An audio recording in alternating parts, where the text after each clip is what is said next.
చంద్రబాబు నాయుడు తెలుగుదేశాన్ని తెలంగాణలో పునరుజ్జీవింపజేస్తామన్నారు. అది అయ్యే పనేనా? డెఫినెట్గా అవుతుంది, కావాలని కోరుకుంటున్నాం. అవునా?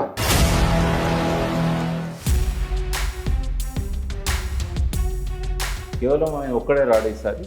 మళ్ళీ తెలంగాణ సోల్, తెలంగాణ ప్రయోజనాలు అనేవి అవి రక్షించబడతాయా? అవకాశం ఉన్నది కానీ, ఆ ఆలోచన ఉన్నది కానీ కేసీఆర్కే ఉంది. ఆయన చేసిన తప్పేందంటే ఇండియా కూటమిలో లేడు, ఎన్డీఏ కూటమిలో లేడు. అది రాంగ్ స్ట్రాటజీ. అది కేసీఆర్ కానీ, కేసీఆర్ పార్టీ కానీ అది ప్రాంతీయ పార్టీ. ఇప్పటికీ బీఆర్ఎస్ అని పెట్టుకున్నంత మాత్రాన ఆ స్థాయికి ఎదగలేదు అది. కానీ ఆ నరేషన్ బిల్డప్ చేయడం కష్టం కదా. నెక్స్ట్ కాంగ్రెస్ అనేది అధికారంలోకి రాదు. ఏమిటి? Take it as granted. వాళ్ళు ఏమన్నారు, డిఎస్సిని గ్రూప్ 2ను ఒకసారి పెడుతున్నారు, మాకు వ్యవధి కావాలి చదువుకోవడానికి, వాటి సబ్జెక్టులు వేరు వీటి సబ్జెక్టులు వేరు అన్నారు. ఏంది దాన్ని కొంచెం పొడిగించడానికి ఏమన్నా ఇబ్బంది? కిరీటం పడిపోద్దా రేవంత్ రెడ్డిది? రేవంత్ రెడ్డి వెనుక ఉన్న చంద్రబాబు నాయుడు అని అంటున్నారు మీరు. ఇప్పుడు కాదు అంటే చిన్న పిల్లవాడు కూడా నమ్మడు ఇక్కడ. ఇప్పుడు ప్రభుత్వం ఇప్పుడు అప్పుడు ఎప్పుడు రేపు తెలుగుదేశానికి పూర్వవైభవం రావాలంటే కూడా రేవంత్ రెడ్డి ద్వారానే వస్తుంది.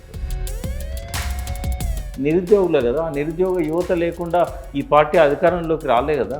ముఖ్యమంత్రి ఎట్లా ఉండాలని మీరు అంటున్నారు కదా. కేసీఆర్ కూడా ఎవరిని కలవలేదు అనేది కంపేర్ చేయొద్దు. కేసీఆర్ కలవలేదు కాబట్టి, కేసీఆర్కి అహంకారం ఉంది కాబట్టి కేసీఆర్ బుద్ధి చెప్పారు, కేసీఆర్ను ఇంట్లో కూర్చోబెట్టారు.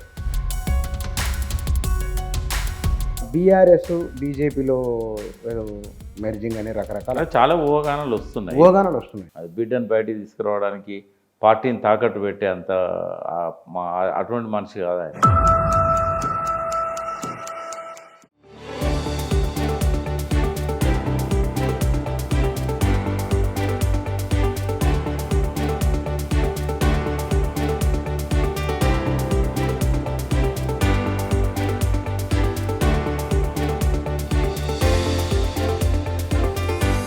నమస్తే.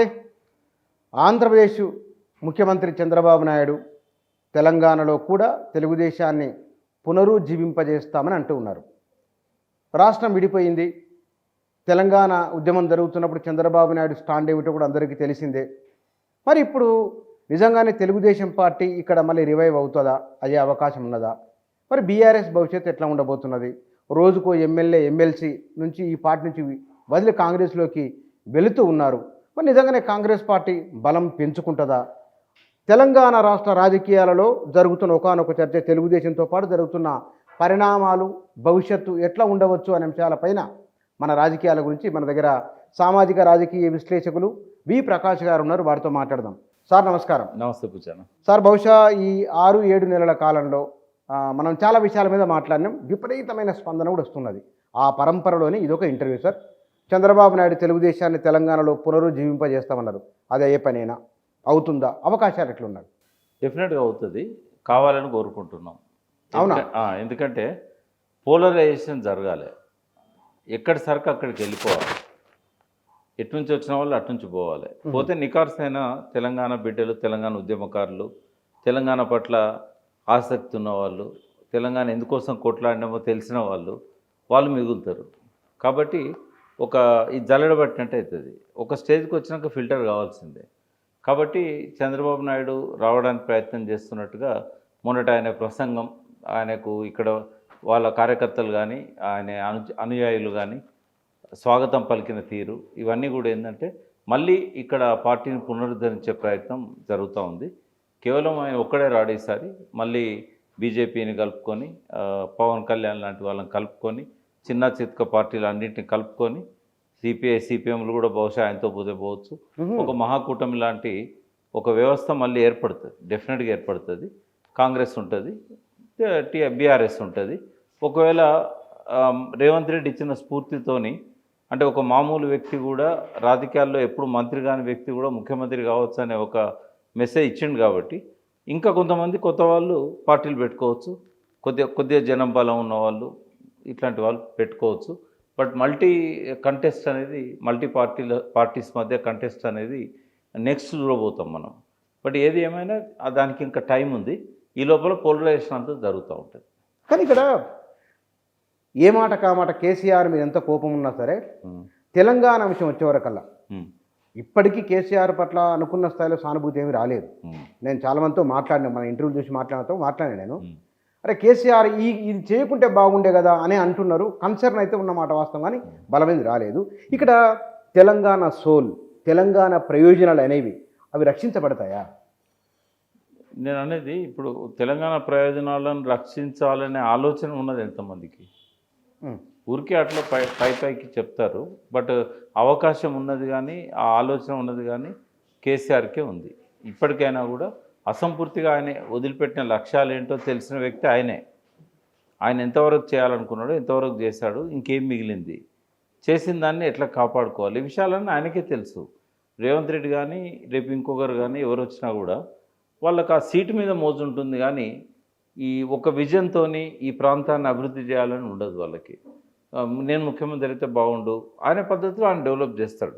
బట్ ఏవైతే తెలంగాణ కోసం 2014 మేనిఫెస్టోలో కేసీఆర్ గారు చెప్పారో అవి నిజంగా తెలంగాణకు అవసరమైనవి. బంగారు తెలంగాణ అన్నా లేకుంటే విధ్వంసం నుంచి పునర్నిర్మాణం అన్నా కూడా ఆ లక్ష్యాలన్నీ సంపూర్ణం కావాలి. ఆయన చాలా వరకు చేయగలిగిండు, బట్ ఇంకా చేయాల్సినవి చాలా మిగిలిపోయినాయి. కొన్నేమో అర్ధాంతరంగా వదిలేశాడు.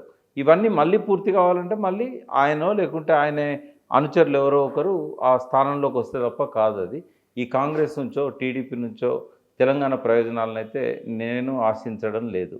కానీ ఒకటి సార్, తెలంగాణ ప్రయోజనాలు కాపాడు ఎవరికి ఉంది, ఎంతమందికి నేను మీరు అన్నారు కదా. ఒకవేళ చంద్రబాబు నాయుడు మళ్ళీ రివైవ్ అయితే కనుక షర్మిల లాంటి వాళ్ళు మళ్ళీ, షర్మిల అంటే అక్కడ వెళ్ళిపోయింది ఆమె, మీరన్న కూటమి ఇక్కడ వస్తే తెలంగాణ ప్రజలు హర్షిస్తారా, స్వాగతిస్తారా? అంటే ఈ తెలంగాణ ప్రజలల్లో అందరూ ఒకటే ముద్దగా లేరు. ఎవరి అనుచరులు వాళ్ళకు ఉన్నారు. ఇప్పటికీ బలైన వర్గాలలో టీడీపీ అనుయాయులు కొంత ఉన్నారు, ఎంతో కొంత 10% కావచ్చు, 12% కావచ్చు, వాళ్ళకు ఉండే పర్సంటేజ్ వాళ్ళకు ఉన్నది. తర్వాత రేవంత్ రెడ్డిని నమ్ముకొని ఆయనంటే కాంగ్రెస్ని గెలిపించడానికి కష్టపడ్డ వాళ్ళంతా ఉన్నారు. తెలుగుదేశం నుంచి వచ్చిన వాళ్ళు అంటారా, కాంగ్రెస్లో ఉన్న రేవంత్ రెడ్డి అనుచరుల? కాంగ్రెస్లో ఉన్న కాంగ్రెస్ అనుచరులు. రేవంత్ రెడ్డి ముఖ్యమంత్రి అయ్యాడు, బట్ కాంగ్రెస్ పార్టీకి సంబంధించిన వాళ్ళంతా ఉంటారు. అట్లాగే బీఆర్ఎస్ కూడా కరడుగట్టిన బీఆర్ఎస్ కార్యకర్తలు ఉంటారు. ఇవాళ చిన్న పార్టీ ఏం కాదు బీఆర్ఎస్. 60 లక్షల సభ్యత్వంలోంచి కొంతమంది అటు ఇటు నాయకులు పోయినా కూడా ప్రజలలో పెద్దగా మార్పేం లేదు. వెయిట్ అండ్ సీ అన్నట్టుగా చూస్తున్నారు. ఇంకా కింది స్థాయిలో చేరికలు ఇవన్నీ ఏం జరగట్లేదు. రేపు లోకల్ బాడీ సెలక్షన్లు అయినప్పుడు కొంత ఉంటే ఉండొచ్చు అది. బట్ ఏది ఏమైనా కూడా కన్సిడరబుల్ సెక్షన్ బీఆర్ఎస్కి ఉంటుంది.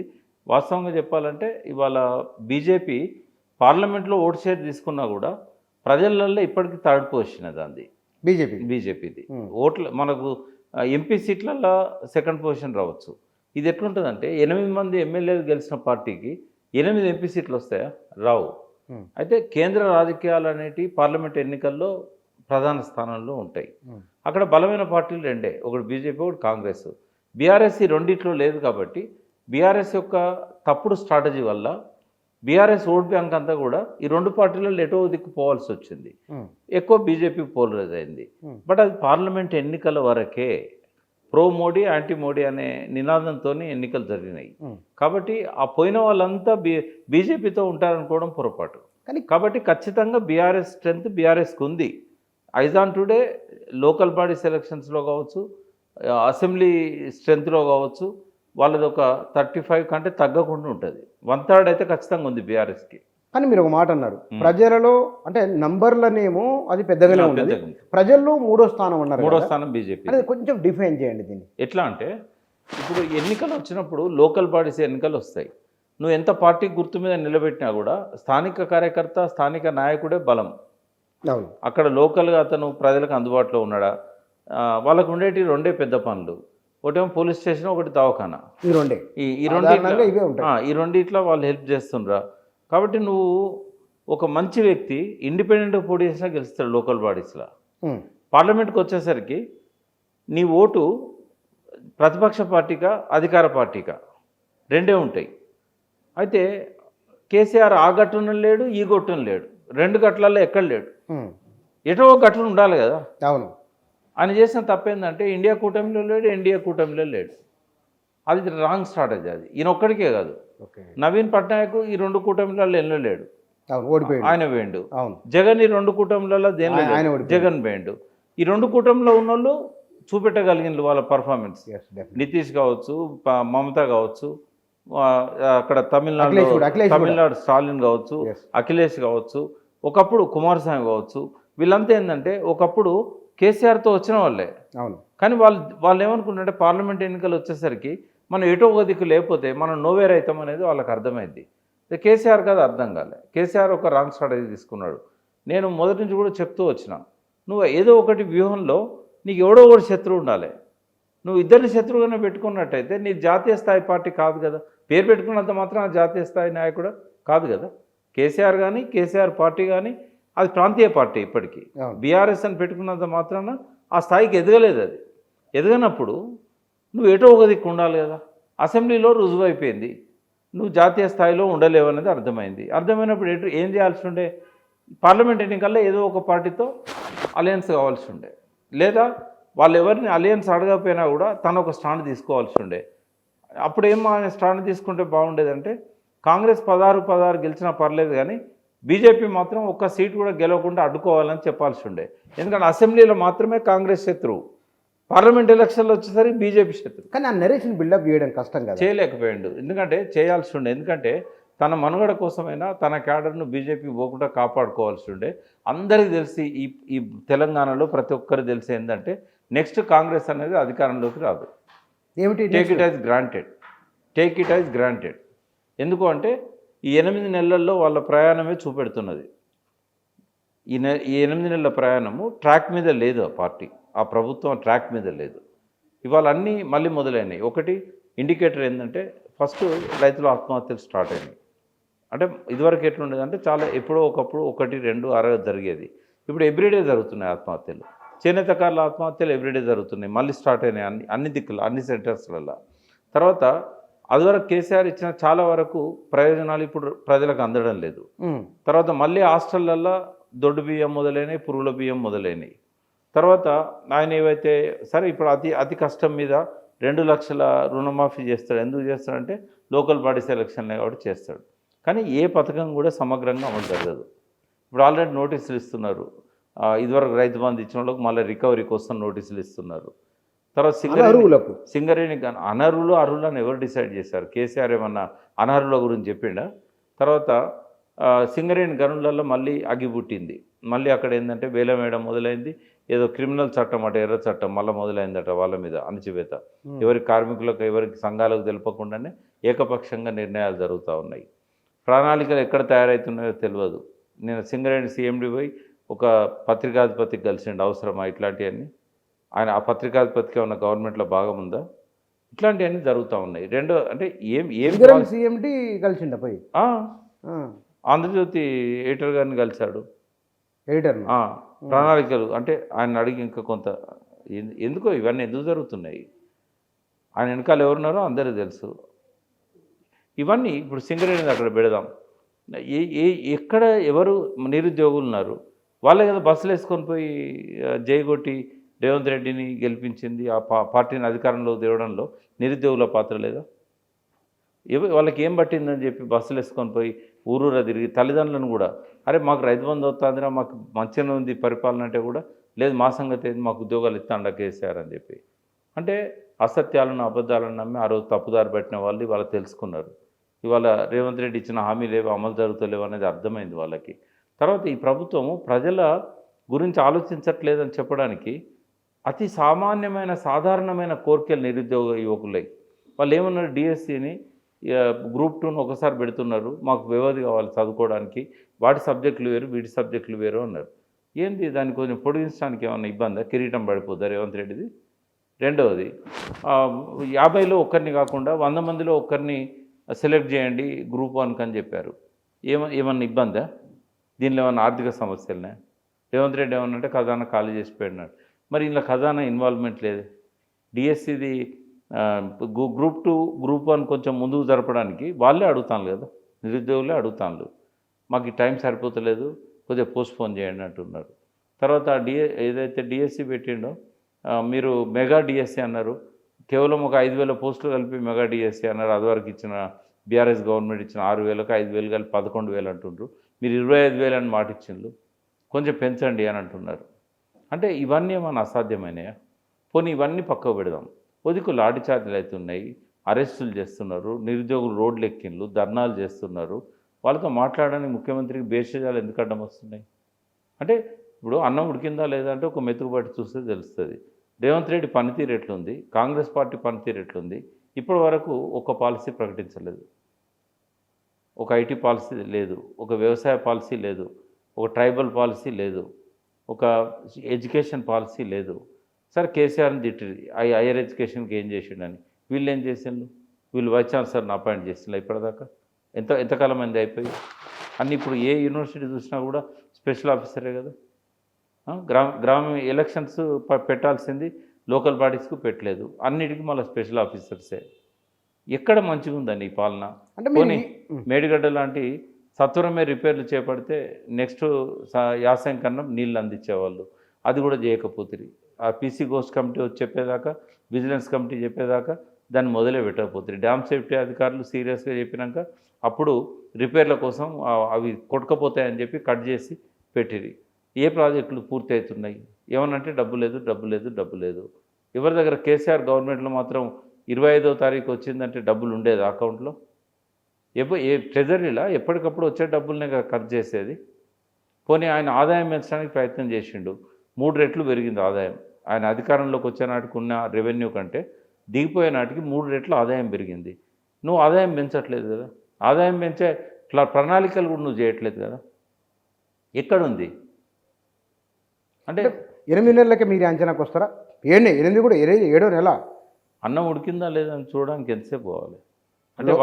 అంటే నేను అనేది జర్నీ అనేది సక్సెస్ అనేది ఢిల్లీ చేరినప్పుడే కాదు, చెర్లపల్లి దాకా ఏపీ ఎక్స్ప్రెస్ పోయిందంటేనే ఇది జర్నీ సరిగ్గా ఉందా లేదా తెలిసిపోతుంది. అది కరెక్ట్ పట్టాలమికి వెళ్ళిపోతుందా, లేకపోతే డబడబ సౌండ్ చేసుకుంటా. చాలాసార్లు ఫ్లైట్ కూడా టేక్ ఆఫ్ అయ్యే టైంకి ఆపేస్తారు. ఈ జర్నీ సరిగ్గా లేదు అంటున్నాను నేను. ప్రయాణం అనేది విజయం వైపు పోవడం లేదు, వైఫల్యం వైపు పోతున్నది. ఆయన ఏం చేద్దామన్నా ఆయనకి ఇప్పుడు జనరల్గా ప్రభుత్వాలకు విన్ విన్ సిచ్యువేషన్ ఉండాలి. ఇలా విన్ విన్ సిచ్యువేషన్ రేవంత్ రెడ్డికి లేదు, రాదు కూడా. ఎందుకంటే ఆయన ఇచ్చిన హామీలన్నీ నెరవేర్చాలంటే అభివృద్ధి ఆగిపోతుంది. అభివృద్ధి పైన దృష్టి పెట్టాలంటే పెన్షన్లు ఆగిపోతాయి, ఇచ్చిన హామీలు ఆగిపోతాయి. ఎక్కడో ఒకడ ఫెయిల్ కావాల్సిందే ఆయన. డెవలప్మెంట్ ఉంటేనో పెన్షన్లు కానీ హైక్ కానీ ఇవేముండవు. సంక్షేమ పథకాలు గోవిందా. ఒకవేళ సంక్షేమ పథకాల మీద దృష్టి పెడితే అభివృద్ధి గోవిందా, ఏదో ఒకటి గోవిందా. కాబట్టి ఆయన జర్నీ కరెక్టే లేదు. రెండవది లుకలుకలున్నాయి, అందులోనే ఐక్యత లేదు. తర్వాత ఎవరు ఏం నిర్ణయాలు తీసుకుంటారో తెలుస్తలేదు. క్యాబినెట్ యూనిటీ అనేది లేదు. ఒకరినొకరు కాల్బెట్లు ఆడడానికి సిద్ధంగా ఉన్నారు. ఈయనేమో అవన్నీ పక్క పెట్టేసి ఆయన స్ట్రెంత్ చూసుకోవడానికి ఆయన బీఆర్ఎస్ను ఖాళీ చేస్తున్నాడు. ఏంటంటే రేపు నా ఎమ్మెల్యేలకి వెళ్ళి ఫలానా ఆయన 13 మంది తీసుకుపోతాడు, ఫలానా ఆయన 5గురిని తీసుకుపోతాడు, ఫలానా ఆయన బట్టి 7గురు ఉన్నారు, వీళ్ళందరూ పోతే నాకు ఒక 25 మంది కావాలి. 25 మంది కావాలంటే మళ్ళీ నాకు ఉన్నది బీఆర్ఎస్ రిజర్వ్ బ్యాంకు, వాళ్ళ నుంచి తను తీసుకోవాలి. ఆయన చెప్తుంటలేరని చెప్పి చంద్రబాబు నాయుడుతో చెప్పిస్తాడు. చంద్రబాబు నాయుడు పార్టీని వదిలిపెట్టిపోయిన వాళ్ళంతా మళ్ళీ ఈయన చంద్రబాబు నాయుడు చెప్పిండు కాబట్టి మళ్ళీ బ్యాక్ వస్తారు. ఇవన్నీ జరుగుతూ ఉన్నాయి. అంటే మీరు అనేది చాలా సీరియస్ స్టేట్మెంట్లు మీరు ఇచ్చింది. మీరు ఏకధాటిగా ఆగకుండా స్టేట్మెంట్ ఇచ్చారు మీరు. ఒకటి రేవంత్ రెడ్డి వెనుక ఉన్న చంద్రబాబు నాయుడు అని అంటున్నాను మీరు. ఇప్పుడు కాదు అంటే చిన్న పిల్లవాడు కూడా నమ్మడు. ఇక్కడ తెలంగాణలో రేవంత్ రెడ్డి వెనకాల చంద్రబాబు లేకుండానే రేవంత్ రెడ్డి ఆ స్థాయికి ఎదిగిండు అంటే ఆ స్థాయికి చిన్న పిల్లవాడు కూడా నమ్మడు. ఇప్పుడు ప్రభుత్వం అప్పుడు ఎప్పుడు రేపు తెలుగుదేశానికి పూర్వవైభవం రావాలంటే కూడా రేవంత్ రెడ్డి ద్వారానే వస్తుంది. ఇక్కడ ఒక పార్టీ అధ్యక్షుడు, ఆయన పార్టీ అధ్యక్షుడు ఉంటే ఉండొచ్చు. ఆయన ఎన్నడు పుట్టిండు, ఆ పార్టీలో ఎన్నడు పెరిగిండు, ఆయన రూట్స్ ఎక్కన్నాయి. ఏ మనిషి అయినా రూట్స్ని మర్చిపోడు, తనను డెవలప్ చేసిన వ్యక్తిని మర్చిపోడు. ఆయన మూలాలు టీడీపీలో ఉన్నాయి. ఆయన వెనకాల ఉన్న గొప్ప హ్యాండ్ ఎవరిది? చంద్రబాబు నాయుడుది. ఆయన కాంగ్రెస్కి అధ్యక్షుడైన చంద్రబాబు నాయుడే. కాంగ్రెస్లో నుంచే ఆయన కాంగ్రెస్లోకి రావడానికి చంద్రబాబు నాయుడే. ఆయన కాంగ్రెస్లో ముఖ్యమంత్రి స్థాయికి ఎదగడానికి చంద్రబాబు నాయుడు. రేపటి రోజుల్లో మళ్ళీ చంద్రబాబు నాయుడును నిలబెట్టాల్సింది కూడా రేవంత్ రెడ్డి. అంటే మీ ఉద్దేశం తెలుగుదేశం పార్టీ కూడా తెలంగాణలో బతుకుతుందంటే దానికి కారణం రేవంత్ రెడ్డి అని పరోక్షంగా. ఒకవేళ కనుక చంద్రబాబు నాయుడు తెలుగుదేశానికి పూర్వవైభవం తేవాలంటే రేవంత్ రెడ్డి లేకుండా తేలేడు. అది రేవంత్ రెడ్డిని దృష్టిలో పెట్టుకొని ఆయన చాలా నవ్వుకుంటూ సంతోషంగా మళ్ళీ మనకు పూర్వవైభవం వస్తుంది, వాళ్ళిద్దరి లక్ష్యం కేసీఆర్ని కొట్టడమే. కానీ సార్ మీరు ఈ ముఖ్యమంత్రి ఉండక చంద్రబాబు నాయుడు ఉన్నాడు అనుకుందాం, మరి 7 మండలాలు తిరిగి రాగలవా తెలంగాణకు? 7 మండలాలు ఇవ్వాల్సిన బాధ్యత ఎవరిది? అడిగింది ఎవరు అసలు? 7 మండలాలు ఎవరు అడుగుతున్నారు? చంద్రబాబు నాయుడు. అడిగింది ఎవరు? ఇప్పుడు ఎవరు అడుగుతుండ్రు 7 మండలాలు? బీఆర్ఎస్ డిమాండ్ సాధ్యం కాదు కదా, సాధ్యం కాదు. బీఆర్ఎస్ ఆ డిమాండ్ ఉపసంహరించుకోవాలి, సాధ్యం కాదు. అది రాజ్యాంగంలో అది భాగం అయిపోయింది, ఆ ప్రాంతాన్ని కలిపేశారు. నేను ఇంకోటి కూడా అడుగుతా, వాళ్ళకి లెజిటిమసీ ఉంది ఆ విషయంలో. ఎందుకుందంటే ఆ ప్రాంతం అంతా 1959లో కలిసింది. 56 ఆంధ్రప్రదేశ్ ఏర్పాటు చేసినాడు, అది తెలంగాణలో లేదు. ఒక భద్రాచలం గుడి తప్ప ఏది లేదు. ఓన్లీ గుడి.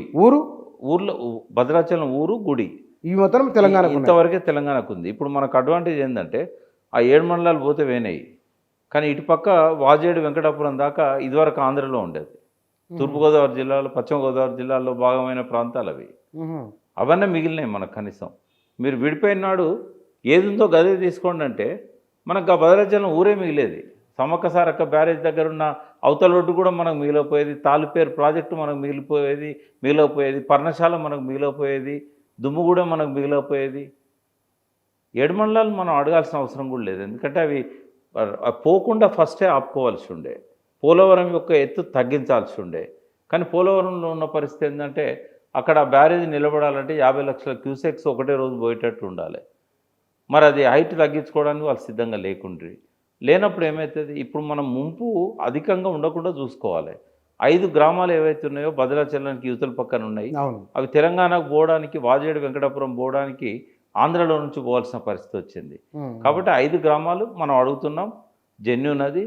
బట్ టీఆర్ఎస్ సీరియస్గా డిమాండ్ చేస్తుందని నేను అనుకోవట్లేదు 7 మండలాలు. ఎందుకంటే ఆల్రెడీ అవి ఆర్టికల్ 3లో భాగంగానే ముందు ఆర్డినెన్స్ తీసుకొచ్చారు మోడీ గవర్నమెంట్ 2014లో, తర్వాత దాన్ని రాజ్యాంగంలో భాగం చేసిన తర్వాత మనం మళ్ళీ ఇప్పుడు ఆర్టికల్ 3 ద్వారానే విడగొట్టుకోవాలి ఒకవేళ 7 మండలాలు రావాలి.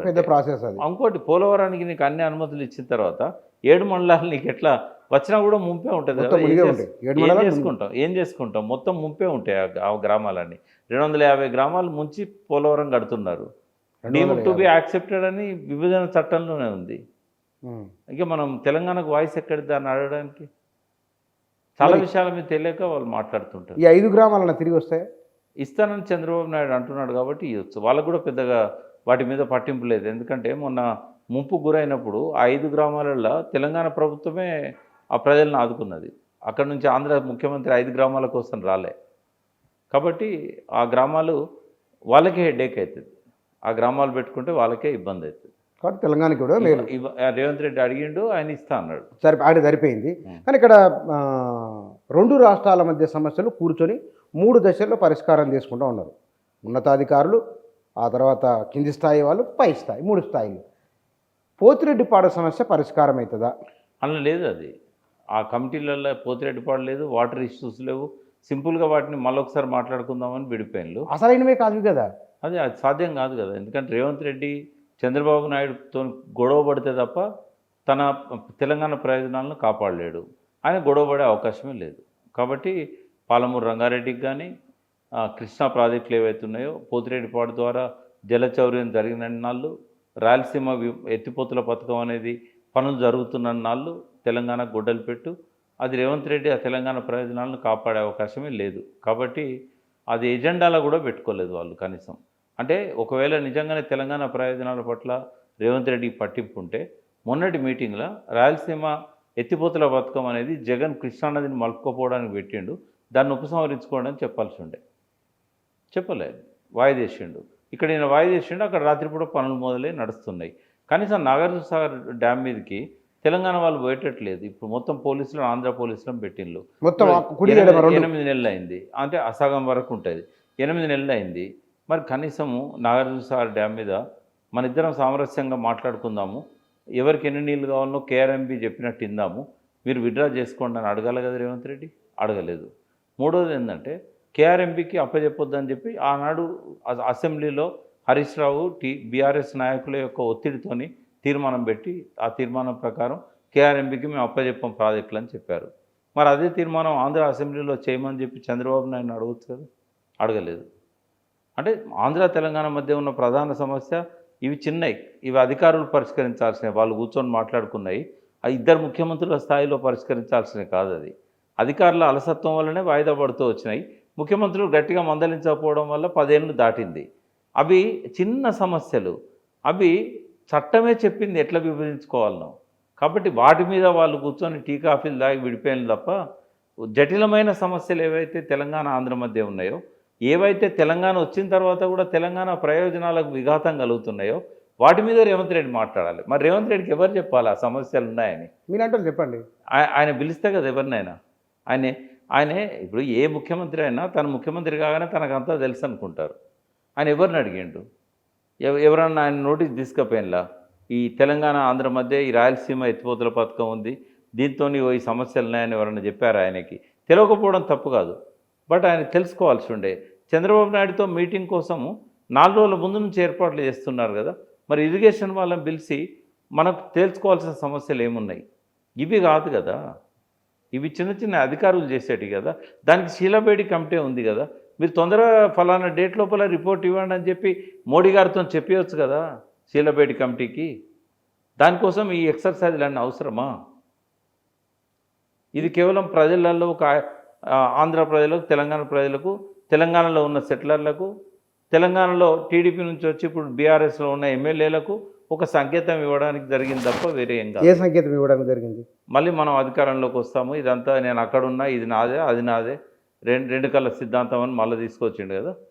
2 కళ్ళు నాకు తెలంగాణ ఆంధ్ర అని. నువ్వు ఆంధ్ర ముఖ్యమంత్రివి, నీకు ఇంకొకరిని ఇక్కడ ఉండాల్సిన అవసరం లేదు. జాతీయ పార్టీ చేసుకో, నీకు అధికారం ఉంది, స్వేచ్ఛ ఉంది, చేసుకో. నువ్వు కాదని ఎవరన్నారు? కానీ పొద్దున పోయి మళ్ళీ ఎమ్మెల్యేలు అందరితో మాట్లాడి వాళ్ళందరినీ పిలిపించుకొని ఏదో పైకి మాత్రం వాళ్ళు పోయి కలిసినట్టే చేసి ఇదంతా నా హంగామా అంతా బయటికి కనబడేది ఒకటి, మీడియా కళ్ళకు, ప్రజల కళ్ళకు కనబడేది ఒకటి, మాలాంటి వాళ్ళ కళ్ళకు కనబడేది ఒకటి. అంటే చంద్రబాబు నాయుడు రావడం ద్వారా మీలాంటి వాళ్ళ కళ్ళకు కనబడుతున్న చంద్రబాబు రాకముందు ఈ ఎమ్మెల్యేలంతా బీఆర్ఎస్తోనే ఉన్నారు. కేసీఆర్ ఫామ్ హౌస్ పోయిన్లు, కేసీఆర్ మాట ఇచ్చిండ్లు, కేసీఆర్తో కూర్చున్నారు రోజంతా.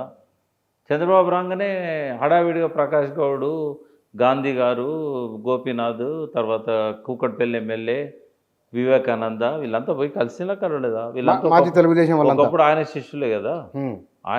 ఆయన పార్టీలోనే కదా వాళ్ళ మూలాలు ఉన్నాయి. వాళ్ళని ఎమ్మెల్యేలు చేసింది ఆయనే కదా. ఫస్ట్ టైం ఎమ్మెల్యేలు అయింది వీళ్ళంతా ఎవరి ద్వారా ఆయనలో. కాబట్టి చంద్రబాబు పేరుకి ఏదో ఆంధ్ర తెలంగాణ ఇష్యూస్ మాట్లాడడానికి రేవంత్ రెడ్డితో సమావేశం కోసం వచ్చినట్టుగా చూపెట్టినా కూడా దాని తెర వెనుక ఉన్న కుట్ర ఏంటంటే తెలుగుదేశాన్ని రివైవ్ చేయడం అనేది. అది తప్పని నేను అన్నా. అది జాతీయ పార్టీ కాబట్టి వాళ్ళు చేసుకోవచ్చు. కానీ బీఆర్ఎస్ను బలహీనపరిచే కుట్ర చంద్రబాబు నాయుడు విజిట్లో ఉంది.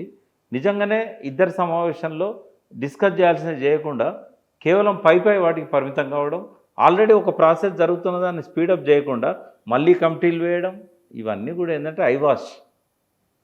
కానీ కదా సార్, మీరు ఎందుకో ఈ ఇంటర్వ్యూలో చాలా క్లియర్ కట్గా ఉన్నారు. నేను ఇప్పుడు స్పష్టంగా ఉంటా బుజ్జన్న. మీరు ఏదన్నా అడగండి, ఎంత జటిలమైందన్నా అడగండి, నేను స్పష్టత ఉంటుంది నాకు. కానీ మనం ఇంతకుముందు 2-3 ఇంటర్వ్యూలలో రేవంత్ రెడ్డి విషయంలో కొంత కన్సర్న్ ఉన్నది. చేస్తాడేమో, చేయడం అవకాశం ఉంది అనే ఆశాభావాన్ని వ్యక్తం చేశారు మీరు. నాకు ఇప్పటికి కూడా ఉంది.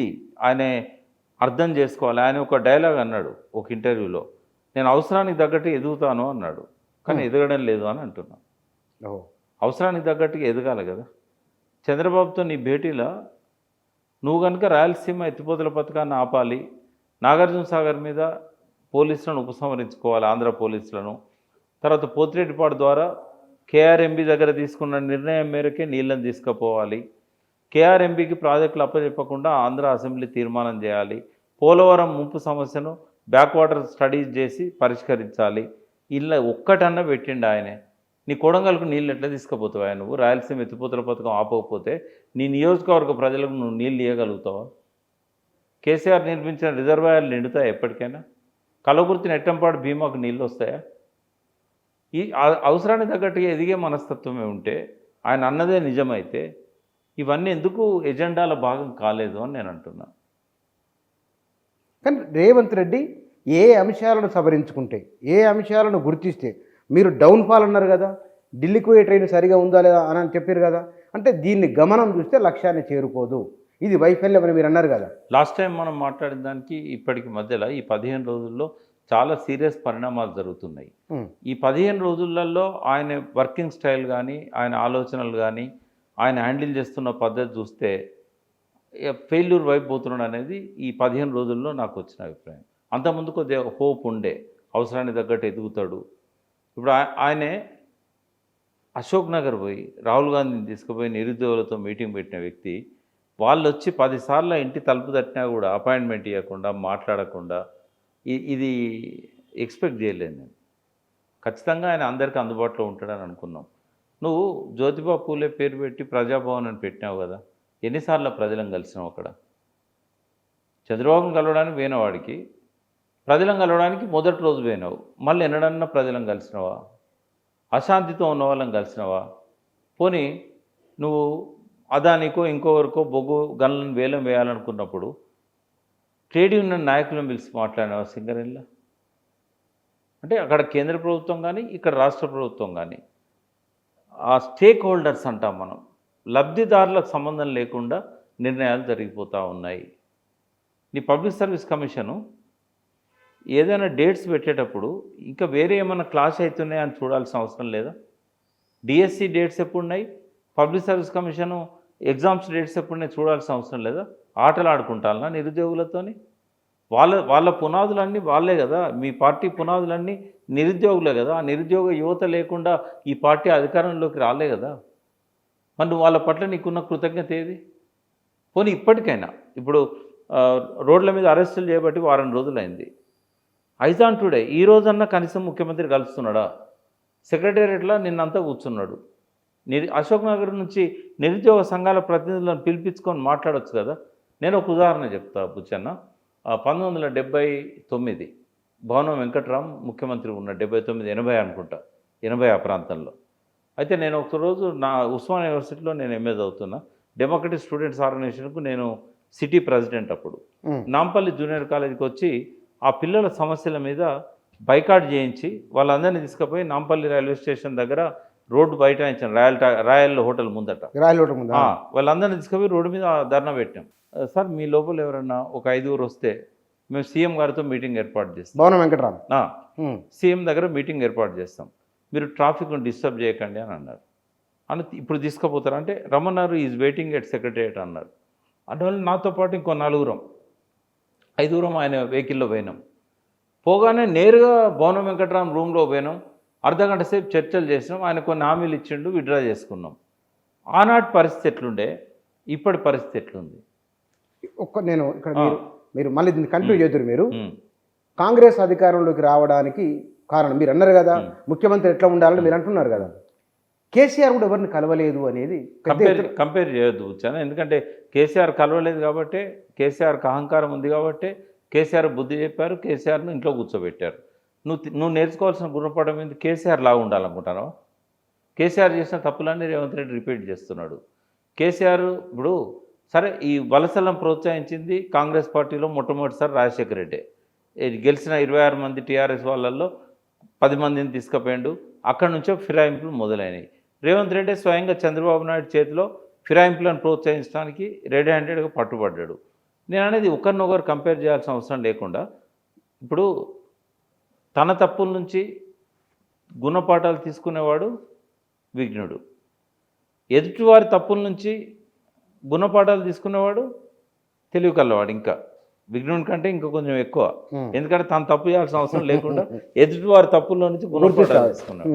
రేవంత్ రెడ్డి కనుక ఆ రకమైన వ్యక్తి కావాలనుకున్నట్టయితే కేసీఆర్ ఏం చేసిండో అది చేయొద్దు. కేసీఆర్ ఏం చేసిండు? ఈ పార్టీలలో ఉన్న వాళ్ళందరినీ తన పార్టీ దిక్కు తీసుకుపోయాడు, అవసరం లేకున్నా కూడా. కొన్నిసార్లు అవసరం లేకున్నా తీసుకుపోయాడు. అది రివర్స్ అయింది కదా, ప్రజలు అసహించుకున్నారు కదా. మరి నువ్వు ఇప్పుడు అదే పని చేస్తున్నావు కదా. ఆయనకి ఏ బుద్ధి చెప్పినో నీకు అదే బుద్ధి చెప్తారు కదా. ఆయనకి ఏదైతే ఇప్పుడు ఆ ఊరికి ఈ ఊరు ఎంత దూరమో ఈ ఊరికి ఆ ఊరు అంతే దూరం. కేసీఆర్కు ఏ లబ్ధి అయితే చేకూరిందో ఇటువంటి వలసలను ప్రోత్సహించడం వల్ల రేవంత్ రెడ్డికి కూడా రేపు అదే లబ్ధి చేకూరుతుంది. కానీ మీరు గమనించినంతగా మీరు చాలా సీరియస్గా ఒక సబ్జెక్టులో కనుక ఒక అంశాన్ని రాయమంటే పార్ట్ ABCD ఎట్లయితే రాస్తారో చాలా స్థూలమైన అంశాలు మీరు పేర్కొంటున్నారు. పబ్లిక్ ఇవన్నీ గుర్తిస్తారా? ఇంత సీరియస్ అబ్జర్వ్ చేస్తారా? మనం ఎప్పుడు పబ్లిక్ తక్కువ అంచనా కూర్చోను. పబ్లిక్లో ఎవరి బిజీలో వాళ్ళు ఉంటారు కదా. పబ్లిక్లో స్పష్టత ఉంటుంది. వాళ్ళు బాడీ లాంగ్వేజ్ని బట్టే అర్థం చేసుకుంటారు. ఇంకా మనమన్నా మాటలను బట్టి అర్థం చేసుకుంటాం కానీ ఎట్లా చూస్తాడేంద్రా వీడు ఇట్లా పబ్లిక్ టీవీలో వచ్చినాక బాడీ లాంగ్వేజ్ని బట్టే అర్థం చేసుకుంటారు. మనసులో భావాలను కళ్ళు దాచలేవు కదా, అవును. ఆ కళ్ళల్లో అది కనబడుతుంది. కేసీఆర్ ఎంత మెత్త మాట్లాడినా ఆయన కళ్ళల్లో అహంభావం అనేది కనబడేది. కాబట్టి అది దాయడం అనేది సాధ్యం కాదు. కాబట్టి బాడీ లాంగ్వేజ్ మ్యాటర్ అవుతుంది. చేసే పనులు కూడా అరే ఆయనకి ఇట్లనే చేసిండు మళ్ళీ ఈయన గట్టినే చేస్తాడు కదరా అన్నట్టు ఉంటుంది. ఆయన ధర్నా చేయలేదు, ధర్నా చేస్తే అరెస్ట్ చేస్తాడు, అట్లా మాట్లాడుకుంటారు వాళ్ళు. కాబట్టి రేవంత్ రెడ్డి 2 పనులు చేయాలి. ఒకవేళ ఆయన ఇప్పటికి కూడా ఆయనకు అవకాశం ఉంది. ఎందుకంటే ఇంకో 2 సంవత్సరాలు 3 సంవత్సరాలు 5 సంవత్సరాలు ఉండాలని అనుకుంటుండు. ఆయన చేయాల్సిన మొట్టమొదటి పని ఏంటంటే కేసీఆర్ చేసిన టెన్యూర్ మొత్తం ఉండరా? మీరు 2 ఏళ్ళు 3 ఏళ్ళు 4 ఏళ్ళు అంటున్నారు. ఉండే పరిస్థితి కనబడతలేదు. ఎందుకంటే కేసీఆర్ కూల్చేయడు. కాంగ్రెస్లోనే ఇంటర్నల్గా పోలరైజేషన్ స్టార్ట్ అవుతుంది కాంగ్రెస్లో. కాబట్టి ఆయన ఎట్లా ఎవరెవరి మధ్య కొంచెం ఏదో కొన్ని ఇది మీకున్న సోర్స్ ఏమన్నా ఉందా? ఆయనకు ప్రధానంగా థ్రెట్ ఉండాల్సింది పొంగులేటితో అని నేను అనుకుంటున్నాను. ఓకే, నాకు వస్తున్న సమాచారాన్ని బట్టి పొంగులేటితో థ్రెట్ ఉంటుందేమో అనేది ఒక ఆలోచన అయితే ఉంది. రెండవది అందుకే కొంచెం ఏంటంటే తనకు ఇంకో 30 మంది 25 మంది ఎమ్మెల్యేలు ఉంటే తను కంఫర్టబుల్ పొజిషన్లో ఉంటాను రేవంత్ రెడ్డి అనుకున్నాడు. ఇక్కడ మీరే అన్నారు చంద్రబాబు నాయుడు అండదండలు ఉన్నాయని మీరు అన్నారు. చంద్రబాబు నాయుడు మోడీకి అండదండలు ఇస్తున్నాడు. వాడి నరేంద్ర మోడీ ఒకవేళ అనుకుంటే మన గతంలో జరిగిన చర్చ ఏకనాథ్ షిందే ఎవరో ఉంటారు పలానా అంటే ఆ స్కోప్ కూడా లేదు. బాబును కాదని మోడీ వెళ్ళలేడు, ఇంకా ఆయన గవర్నమెంట్ ఉండాలి, అది అక్కడ ఉండలేరు. ఈ తెలంగాణ విషయంలో మోడీకి చంద్రబాబు నాయుడుకి ఇప్పుడైతే ఎటువంటి ఈ డిస్కషన్ జరగకంటే పట్టించుకోరా. ఇక్కడ గవర్నమెంట్కి ఇబ్బంది అయినా అంటే వాళ్ళ పార్టీని బలోపేతం చేసే క్రమంలో వాళ్ళు పోరాడాల్సింది, వాళ్ళు ఆరోపణలు చేయాల్సింది కేవలం రేవంత్ రెడ్డితోనే. కాబట్టి చంద్రబాబు నాయుడును ఇక్కడి రాజకీయాలల్లో జోక్యం చేసుకోవడాన్ని వాళ్ళు ఏమీ టాలరేట్ చేయరు. వాళ్ళు మోడీకిను రేవంత్ రెడ్డికి మధ్యలో ఒకవేళ సంఘర్షణ అనేది మొదలైనట్టయితే అప్పుడు విషమ పరీక్ష చంద్రబాబుకి ఎదురవుతుంది. రేవంత్ రెడ్డి డిఫెండ్ చేయడానికి ఆయన మోడీ దగ్గర సహాయం కోసం ప్రయత్నం చేస్తాడు. కానీ పార్టీ బలాబలాలు పెంచుకోవడం విషయంలో రేవంత్ రెడ్డి చంద్రబాబుకి హెల్ప్ చేస్తాడు కానీ మోడీకి హెల్ప్ చేయడు. మోడీ కూడా ఎక్కడ కాంప్రమైజ్ కాకుండా బీజేపీ బలాన్ని పెంచుకోవడానికి ప్రయత్నం చేస్తాడు. ఇక్కడ రాబోయే రోజుల్లో అధికారంలోకి రావడానికి ఎక్కువగా ప్రయత్నం చేసే పార్టీ బీజేపీ. అవును. కాబట్టి ఆ విషయంలో మాత్రం స్పష్టత ఉండాల్సిన అవసరం ఉంది. అయితే 2 పనులు ఆయన చేయాల్సిన ఏంటంటే రేవంత్ రెడ్డి చేయాల్సింది ఒకటి, కేసీఆర్ ఏవైతే తప్పులు చేసి ప్రజల లోపల బట్టబయలు అయిపోయి పల్చనైపోయి ఓడిపోయిండో ఆ తప్పులు ఏంటో ముందు తెలుసుకోవాలి. ఆయన కేవలం ఆయన చెప్పిన అసత్యాలను బట్టే ఓట్లు వేయలే ప్రజలు. ఈయన ఏదైతే అసత్యాలు అబద్ధాలు ప్రచారం చేసిండో రేవంత్ రెడ్డి వాటి మీదనే ఓట్లు పడలే. అందులో కొన్ని ఓట్లు కేసీఆర్ వైఫల్యం వల్ల కూడా పడ్డాయి కాంగ్రెస్. కాబట్టి కేసీఆర్ వైఫల్యం ఏంది అనేది అర్థం చేసుకోవాలి, మళ్ళీ అవి రిపీట్ చేయకూడదు అని ఒకటి. అందులో ఒకటి ఏంటంటే ఎమ్మెల్యేల ఫిరాయింపులను ప్రోత్సహించడం, అది ఆయన ఫుల్ స్టాప్ పెట్టాల్సి ఉండే. రెండవది ఏంటంటే కేసీఆర్ అసంపూర్తిగా వదిలిపెట్టిన లక్ష్యాలు ఏవైతే ఉన్నాయో అవి కేసీఆర్ లక్ష్యాలుగా తీసుకోకుండా తెలంగాణ ప్రజలకు మేలు చేసేటివి, రాష్ట్ర ఆర్థిక వ్యవస్థను బలోపేతం చేసేటివి, ఖజానాను వృద్ధి చేసేటివి, వాటిని కొనసాగించాలి, కాంప్రమైజ్ కాకూడదు. అవసరమైతే ఇంకొంత అప్పు తెచ్చినా పర్వాలేదు. ఈయన నేను 7 లక్షలని బదనాం చేసినా కదా, నేను కూడా 5-6 లక్షలు అప్పు చేసే పరిస్థితి ఉన్నది, ఎట్లా ఇచ్చడం ఉంటే తెమ్మనే చెప్తున్నాను నేను. అప్పు అనేది ప్రమాదకరం కాదు, అప్పు అనేది అసహజమైంది కాదు. ఆయన అప్పు తెచ్చి 3 రెట్లు పెంచిండు ఆదాయాన్ని, నువ్వు అప్పు తెచ్చి 4 రెట్లు పెంచు. అల్టిమేట్గా ఏం చూస్తారు, ఈ అప్పులు ప్రొడక్టివ్ సెక్టర్లో పెట్టారా అన్ప్రొడక్టివ్ సెక్టర్లో పెట్టారా అనేది చూస్తారు. ఆయన ప్రొడక్టివ్ సెక్టర్లో పెట్టాడు, కాళేశ్వరం కానీ ఇట్లాంటివి. మరి నువ్వు కూడా ప్రొడక్టివ్ సెక్టర్లో పెట్టు అప్పు తీసుకొచ్చి. ఆయన 1,35 లక్షల ఎకరాలు నా స్వప్నం అని అన్నాడు. ఆయన 80-85 లక్షల ఎకరాలకే నీటి కోసం ప్రయత్నం చేసిండు. ఆ రిమైనింగ్ ఇంకో 50 లక్షల ఎకరాలు షార్ట్ ఫాల్ ఉంది కదా, అది నువ్వు పూర్తి చేయి. ఆయన మొదలుపెట్టి అసంపూర్తిగా వదిలేసిన ప్రాజెక్ట్ సీతారామ కావచ్చు, ఇట్లాంటివి ఏవైతే ఉన్నాయో పాలమూరు రంగారెడ్డి కావచ్చు, నువ్వు కంటిన్యూ చేయి. ఆయన ఫైట్లో కూడా అసంపూర్తిగా వదిలేసిన ఫైట్ ఏంటంటే కృష్ణా జలాల తెలంగాణకు రావాలని, ప్రదేశ్ కుమార్ ట్రిబ్యునల్ దగ్గర తెలంగాణ నీళ్ళ కోసం పట్టుబట్టాలని, అవి నువ్వు మొదలుపెట్టు. ఫ్రెండ్షిప్ ఉంటే ఉండండి చంద్రబాబు నాయుడుతో, బట్ తెలంగాణ ప్రజల హక్కుల కోసం కాంప్రమైజ్ కావద్దు. అవి చేస్తేనే రేవంత్ రెడ్డికి భవిష్యత్తు ఉంటుంది. కానీ ఇప్పుడున్న ఆయన జర్నీ చూసినట్టయితే కొంత ఆయనే ఈ విషయంలో తప్పులు చేస్తున్నట్టుగా నేను అనుకుంటున్నాను. ఇప్పుడు మీరు చెప్పిన అన్ని సరిదిద్దుకోవాలి. కానీ మీరు ఒక మాట అన్నారు, ఈ గవర్నమెంట్ 5 ఏళ్ళు ఉంటుందో ఉండదో అని ఒక మాట అన్నారు. రెండవది వచ్చేసరి కాంగ్రెస్ రాదు అని మీరు స్థిరమైన అభిప్రాయంతో వ్యక్తీకరించారు. మరి ఎవరు వస్తారు? ఇక్కడ ఆప్షన్స్ ఎట్లుంటాయంటే మనకి కేసీఆర్ కనుక తన లోపల వ్యక్తిగతంగా మార్పు వచ్చి ఆ మార్పు తనకు మాత్రమే తెలిసిన మార్పు కాకుండా మీడియా, ప్రజలు, విశ్లేషకులు అందరూ కూడా అవును కేసీఆర్లో మార్పు వచ్చింది అని అనుకునే స్థాయిలో ఆ మార్పు ఉన్నట్టయితే మళ్ళీ కేసీఆరే ఆ పార్టీని పట్టాల మీదకి ఎక్కిస్తాడు, అధికారంలోకి తేగలుగుతాడు. ఒకవేళ ఆయన లోపల ఆ మార్పు రవంత కూడా రాలేదు, ఆయన లోపల ఏమీ తేడా కనబడట్లేదు, ఇంకా అదే కొనసాగుతూ ఉంది అని ప్రజలు అనుకున్నప్పుడు ఇంకొక ఆల్టర్నేటివ్ స్పేస్ అయితే ఉంది తెలంగాణలో. ఇంకో కొత్త రాజకీయ పార్టీకి మాత్రం ఖచ్చితంగా ఒక స్పేస్ ఉంది అక్కడ. బీజేపీ ఆ స్థాయిలో ఎదుగుతుందని నేనైతే అనుకోవట్లేదు. ఎందుకంటే తెలంగాణ ప్రజల రక్తంలోనే ఒక ఆ రెవల్యూషనరీ కల్చర్ ఉంటుంది. ఈ కేవలము అయోధ్య పేరు చెప్తేనో, హిందూ మతం పేరు చెప్తేనో, అవకాశవాదం ఉన్న వాళ్ళు ఏది చెప్పకపోయినా మోడీతో పోతారు.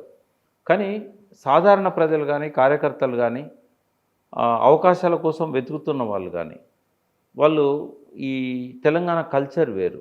ఈ కల్చర్లో ఎప్పటికి కూడా బీజేపీకి అధికారంలోకి రాగలిగేంత శక్తి నియర్ ఫ్యూచర్లో ఉంటుందని నేను అనుకోవట్లేదు. కాంగ్రెస్ వైఫల్యం చెందినప్పుడు ఐదర్ బీఆర్ఎస్ అన్న స్థాయిలోకి వస్తుంది, ఒక ఆల్టర్నేటివ్ ఇంకొక రాజకీయ పార్టీ ఏదైనా వస్తే రావచ్చు. సార్, ఆ పార్టీ ఏదో వచ్చేదానికంటే ముందు ఒక ప్రశ్న సార్. మీరు మొన్న మనం మాట్లాడినప్పుడు 4 రోజుల కింద మనం మాట్లాడుకున్నప్పుడు తెలంగాణలో గద్ద ఎగిరిందంటే ఎద్దు ఎగిరింది అనే తయారైన జనాలు ఎందుకుంటో వెర్రి ఆవేశం ఉంటుంది అని కొంతమందిలో అన్నారు. మళ్ళీ ఇప్పుడు తెలంగాణ ప్రజలు చైతన్యవంతులు అని అంటున్నారు. ప్రజలంటే అందరూ ఒక ముద్దగా మాట్లాడొద్దు. మనం ఆగం బ్యాచ్ ఎప్పుడు ఉంటుంది, ఎక్కడైనా ఉంటుంది, ఇక్కడ ఎక్కువ ఉంటుంది కొంచెం. ఈ ఆగం బ్యాచ్ అప్పుడు కూడా ఉంటుంది. కానీ మెజారిటీ ప్రజలను మనం చూసినప్పుడు వాళ్ళ ఆలోచనలల్లో ఇవన్నీ ఉంటాయి నేను చెప్పినవి. ఒక 10% 5% యాగం బ్యాచ్ ఎప్పుడు ఉంటుంది. వాళ్ళతో పెద్ద ఫరక్ పడేది ఏమి ఉండదు. వాళ్ళు కొంచెం హల్చల్ చేస్తారు కానీ ప్రజల మీద పెద్దగా ప్రభావం ఉండదు వాళ్ళది. మొన్న కూడా నిరుద్యోగులు పోయిన్లు కాబట్టే గ్రామాన ఆ చేంజ్ కనబడ్డది మనకు. నిరుద్యోగులు అనేవాళ్ళు కనుక వాళ్ళ పరీక్షల కోసం ప్రిపేర్ అవ్వకుండా ఇక్కడనే ఉండుంటే అశోక్ నగర్లో, అమీర్పేటలో వాళ్ళ పనులలో వాళ్ళు ఉండుంటే గవర్నమెంట్ పోతుందని నేను అనుకోలేదు ఎప్పుడు. వాళ్ళు ఒక క్రియేటివ్ రోల్ ప్లే చేశారు. వాళ్ళది ఇంపార్టెంట్ రోల్ అది. కాబట్టి అది ఓటమికి వన్ ఆఫ్ ది మేజర్ రీజన్స్లలో, అంటే ఇటు సబ్జెక్టుగా చూస్తేనేమో కేసీఆర్ వ్యవహారము, ఆయన ఎమ్మెల్యేలకు మళ్ళీ టికెట్లు ఇవ్వడం కొంతమందికి, ఇది సబ్జెక్టివ్. ఆబ్జెక్టివ్గా చూసినప్పుడు ఏంటంటే మేడిగడ్డది ఒకటి కావచ్చు, రెండవది నిరుద్యోగులది కావచ్చు, ఇవి కొంచెం ఇంపార్టెంట్ ఫ్యాక్టర్స్ అయితే. ఒకవేళ మీరు ఇందాక ఒక మాట అన్నారు, ప్రాంతీయ పార్టీ మరొకటి రావచ్చు అని. బహుశా మీకున్న ఒక ఆలోచన ఉంటుంది కదా, ఏ సామాజిక వర్గం నుంచి లేదా ఏ నాయకుడు ఎట్లా రావచ్చు అని చెప్పి. వచ్చే ఒకవేళ కొత్త రాజకీయ పార్టీ కనుక వస్తే బీసీల యొక్క వెన్నుదన్నుతో వస్తుంది బహుశా. ఎందుకంటే ఏ పార్టీ కూడా వాళ్ళని పట్టించుకోవట్లేదు ఇప్పుడున్న పార్టీలలో. కేవలము బీసీ ముఖ్యమంత్రి ఇస్తా అనడం వరకే బీజేపీ పరిమితమైంది. కానీ ముఖ్యమంత్రి కాగలిగిన క్యాండిడేటు ఆ పార్టీని పట్టాల మీదకి ఎక్కిస్తున్న క్రమంలో అతన్ని తొలగించారు, బండి సంజయ్. దాంతోనే బీసీలకు ఆ పార్టీ మీద ఒక మేజర్ సెక్షన్కు నమ్మకం పోయింది. ఎవరైతే బండి సంజయ్కి వెనకాల ఉన్నారో, అంటే బండి సంజయ్ ఊరూరా పాదయాత్ర చేసినప్పుడు కేవలం బీజేపీలే కాదు కదా ఆయనను పైకి లేపింది, అక్కడ ఉన్న ఆయన సామాజిక వర్గమే ప్రధానంగా ఉంది. మేమందరం చెప్పినా కూడా వినలేదు వాళ్ళు. వాళ్ళు విప్లవకారులలో పనిచేసిన వాళ్ళు ఉన్నారు ఈ సామాజిక వర్గంలో. ఏ రాజకీయ పార్టీతో సంబంధం లేకుండా కేవలం కుల సంఘాలు పెట్టుకొని ఉన్న వాళ్ళు ఉన్నారు.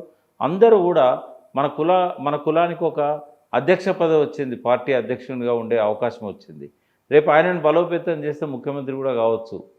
అంత ఎదిగిన వాళ్ళు ఎవరు లేరు మన దానిలో, ఏ పార్టీలో అధ్యక్ష పదవి ఇప్పటివరకు మనోళ్ళకి ఇవ్వలేదు అనే ఒక ఆ కుల తత్వం అనేది ఏదైతే ఉందో అది బండి సంజయ్కి ప్రతి ఊళ్ళో స్వాగతం పలికింది. వాళ్ళను ఆత్మీయునిగా గుండెలకు హత్తుకున్నారు. కాబట్టి ఆ వర్గాలు దూరమైనవి బీజేపీకి. మొన్న ఎన్నికల కోసం మళ్ళీ వాళ్ళని గెలిపించుకోవడానికి దగ్గర కావచ్చు, కానీ శాశ్వతంగా వాళ్ళు దూరమైనలు. అటువంటి సెక్షన్ని కనుక ఏ నాయకుడు పోగు చేసుకోగలిగితే, ప్రధానంగా బీసీలలో ఒక 5 కులాలు ఉంటాయి, మేజర్ కులాలు: మున్నూరు కాపు, ముదిరాజు, గౌడు, పద్మశాలి, యాదవ్. ఈ 5 కులాలను ఎవరైతే వెనుదన్నుగా పెట్టుకోగలుగుతారో వాళ్ళు నెక్స్ట్ అధికారంలోకి వస్తారు. మీరు ఒక స్పేస్, ఒక చర్చకు ఆస్కారం ఇచ్చే తెలంగాణలో అసెంబ్లీ ఎన్నికలు ఇంకా 4.5 నెలలు ఉన్నాయి. 4.5 ఏళ్ళు ఉన్నది. ఇప్పుడు మీరు కొత్త రాజకీయ పార్టీ ప్రతిపాదన తీసుకొని వస్తున్నారు. బహుశా దాని వెనుక మీరే ఉన్నారా? లేదు, ఏమన్నా ఆలోచన? నేను యాక్టివ్ రోల్ ప్లే చేయాలనుకోవట్లేదు పాలిటిక్స్లో. నిజంగానే ఒక వయసు ఇంకో 30 ఏళ్ళు యాక్టివ్ లైఫ్ నాకు ఉంటే నేను ఉండేవాన్నేమో. బట్ నేను అనేది ఏంటంటే అట్లా ఎవరు ప్రయత్నం చేసినా నేను వాళ్ళకి సపోర్ట్గా ఉంటాను. ఒకవేళ కనుక ఎవరైనా బీసీ వర్గాలన్నింటినీ, ఎందుకంటే జయశంకర్ గారి డ్రీమ్ అది, ఆయన చనిపోయే ముందు కూడా అన్నాడు తెలంగాణ వస్తుంది నాకేం అనుమానం లేదు, కానీ అణగారిన వర్గాలకు న్యాయం జరగాలి తెలంగాణలో. ఏ వర్గాలకైతే రాజకీయాల్లో కానీ ఆర్థికంగా కానీ లబ్ధి చేకూరడం లేదో వాళ్లకు లబ్ధి చేకూరాలి. తెలంగాణలో చేకూరకపోతే భారతదేశంలో ఇంకా ఏ రాష్ట్రంలో కూడా చేకూరదు. అణగారిన వర్గాలకు వాటా రావాలనేది నా ఆకాంక్ష అని మీరంతా దానికోసం పనిచేయాలని కూడా చెప్పాడు ఆయన. ఆయన ఒడవని ముచ్చట్లో కూడా చెప్పాడు అన్నమాట. నేనేమంటున్నా అంటే అణగారిన వర్గాల తరఫున ఏ నాయకత్వం వచ్చినా బలపరచడానికి సిద్ధంగా ఉన్నాను. ఒకవేళ మీ అంచనా ప్రకారం ఇవాళ జిల్లాను లేకపోతే ఒక నాయకులు 5-6 మంది మీ మనసులో ఉంటారు కదా, ఫలానా వాళ్ళు వీళ్ళైతే మీరు ఇప్పుడు టూ ఎర్లీ కదా. అంటే ఇప్పుడు ఒకటి ఏమైందంటే ఇది మంచిదే చెడ్డదని నేనన్నా. రేవంత్ రెడ్డి ముఖ్యమంత్రి కాగానే చాలామంది లోపల మేమెందుకు ముఖ్యమంత్రులం కాలేము అనే ఒక ఆకాంక్ష బయలుదేరింది. అట్లాంటి ఆలోచనలు ఇంటర్నల్గా ఓ 15-20 మందిలో ఉన్నాయి. బయటికి చెప్పుకుంటున్న వాళ్ళు కూడా కొందరు ఉన్నారు. బట్ ఇంకా వాళ్ళు మీడియా ముందుకు వచ్చి చెప్పలేదు కాబట్టి నేను చెప్పను. బట్ 10-15 మంది ప్రయత్నం చేస్తున్నారు. అందులో ఎక్కువ మంది ఆయనతోనే ఉన్నారు, ఆయన పార్టీలో ఆయనతోనే ఉన్నారు. అంటే బీసీయేతరులు బీసీలు అందరూ ఉన్నారా? అంటే బీసీల బలంతో ఎదగాలనుకున్న వాళ్ళు. ఓహో, బీసీల బలంతో ఎదగాలను అంటే ఒకవేళ ఇంకా కొత్త రాజకీయ పార్టీ వస్తే రేవంత్ రెడ్డి పరివారం నుంచే రావచ్చు, ప్రాంతీయ పార్టీ కాంగ్రెస్ పార్టీలో నుంచి రావచ్చు. ఎక్కువగా స్కోప్ అయితే కాంగ్రెస్ పార్టీలో నుంచి వచ్చే అవకాశం ఉంది, ఒక ప్రాంతీయ పార్టీ. మరి బీఆర్ఎస్ రోల్ ఎట్లుంటుంది? హరీష్ రావు, కేటీఆర్ ఎంతమంది ఉన్నారు కదా, వాళ్ళ ప్రయత్నాలు వాళ్ళు చేసుకుంటారు. బీఆర్ఎస్లో చీలికొస్తుందని నేనైతే అనుకోను. పోతారు, వదిలిపెట్టి పోతారు. కాంగ్రెస్లో జాయిన్ అవుతారు, ఇంకో దానిలో జాయిన్ అవుతారు, కానీ వర్టికల్గా బీఆర్ఎస్ని చీల్చే శక్తులు అయితే ఏం లేవు. ఒకవేళ బీఆర్ఎస్ కనుక మళ్ళీ చంద్రబాబు నాయుడు మొత్తం గ్రౌండ్ ఖాళీ అయిపోయిన తర్వాత పునరుజ్జీవం అని అంటున్నారు. కేసీఆర్ ఎవరి రూపంలో ఎట్లా పునరుజ్జీవింపజేసే అవకాశం ఉన్నది? ఫస్ట్ సబ్జెక్టు ఆయన లోపల మార్పు రావాలి. సరే, ఇప్పుడు అంటే పార్టీని బలోపేతం చేయడానికి ఒక్కొక్క నియోజకవర్గం నుంచి తన ఇంటికి పిలిపించుకుంటున్నాడు. ఆ ఇంట్లోనే ఆయన అందరితో మాట్లాడుతున్నాడు. కానీ ఇక ఒక రౌండ్ అయిన తర్వాత ఇప్పుడు వచ్చే సమీక్షలను బట్టి ఇప్పుడు ఎవరెవరైతే తన దగ్గరికి వస్తున్నారో ఒక్కో నియోజకవర్గం నుంచి మెరికల్ లాంటి వాళ్ళని తీసుకొని ఒక కొత్త పార్టీ నిర్మాణం చేయాలి. అంటే ఎవరు? కేసీఆర్. అంటే కొత్త పార్టీ అంటే పాత నాయకత్వాన్ని కొంత పక్కకు పెట్టాల్సిన అవసరం ఉంటుంది చాలా దిక్కుల. అంటే అది ఎక్కడి నుంచి జరగాలంటే మండల స్థాయి నుంచి జరగాలి. మండల స్థాయి నుంచి ప్రక్షాళన చేయాలి. ఎవరైతే ఒక డైనమిక్గా కనబడి ప్రజల లోపల పేరు చెడిపోలేదో వాళ్ళని కొనసాగించాలి. అంటే ఎందుకంటున్నా అంటే ఏ క్షణాన్నైనా ఇప్పుడు రైతు బంధు పడుతుంది, మన రుణమాఫీ అవుతుంది. రుణమాఫీ జరగడానికి ఎక్కువ రోజులు కూడా పట్టదు, హార్డ్లీ ఒక 1 month. 15 ఆగస్టు లోపు అన్నాడు కాబట్టి చేస్తాడు ఆయన. ఎందుకంటే అన్ని పక్క పెట్టి కూడా చేస్తాడు.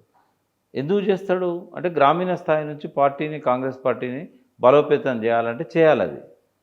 అయితే వీళ్ళు కూడా ఏం చేయాలంటే రేపు ఏ క్షణానైనా కోడ్ రావచ్చు, మళ్ళీ ఎలక్షన్ రావచ్చు. కాబట్టి ఇది రైట్ టైం, పార్టీని ప్రక్షాళన చేయడానికి రైట్ టైం. రోజుకొక కాన్స్టిట్యున్సీ అంటే 100 రోజులు కావాలి. ఇదో టైం వేస్ట్ కార్యక్రమం కేసీఆర్కి. దాని బదులు నేను కూడా వాళ్ళకు ఒక సూచన చేశాను.